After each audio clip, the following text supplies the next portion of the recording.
বিকেলের শেষ আলোয় আজ আমরা চলে এসেছি সাতক্ষীরা জেলার শ্যামনগর থানার এক অপরূপ সুন্দর জনপদ নবেকি। খোলপেটুয়া নদীর কোল ঘেঁষে গড়ে ওঠা এই জায়গাটি যেন প্রকৃতির নিজে হাতে আঁকা এক শান্ত সুন্দর ছবি।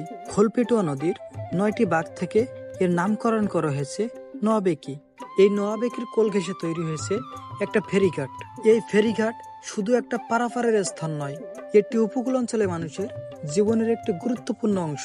এইখান থেকে মানুষ যাতায়াত করে পাখিমারা, পদ্মপুকুর, গাবুরা সহ আরো অন্যান্য উপকূল অঞ্চলগুলোতে।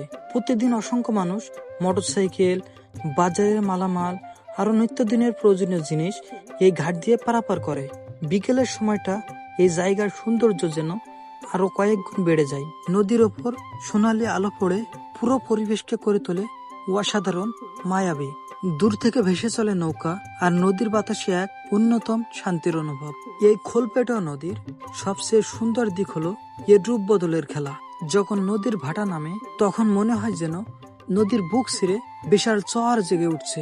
চারদিকে কাদামাটির বিস্তীর্ণ দৃশ্য, ছোট ছোট খাল আর নদীর আঁকাবাঁকা পথ প্রকৃতির এক ভিন্ন রূপ দেখায়। আর কিছুক্ষণ পরেই যখন জোয়ার আসে তখন পুরো নদী পানিতে থই থই করতে থাকে। মুহূর্তের মধ্যে বদলে যায় পুরো পরিবেশ।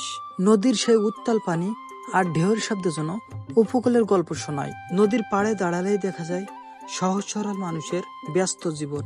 কেউ মাছ ধরছে, কেউ নৌকা নিয়ে ওই পারে যাচ্ছে, আবার কেউ বিকেলের বাতাস উপভোগ করছে নদীর কিনারে বসে।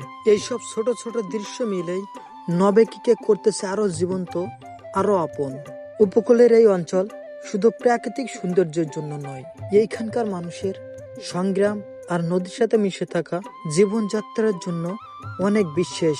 প্রকৃতি এইখানে প্রতিদিন নতুন রূপ ধরা দেয়, কখনো শান্ত, কখনো উত্তল, আবার কখনো একবারে নীরব। যদি কখনো প্রকৃতির একদম কাছাকাছি গিয়ে নদী আর উপকূলের আসল সৌন্দর্য অনুভব করতে চান, তাহলে এক বিকেলে ঘুরে আসতে পারেন নবেকি ফেরিঘাট। হয়তো নদীর হাওয়া আর এই শান্ত পরিবেশ আপনার মনে রেখে যাবে এক অন্যতম অনুভূতি।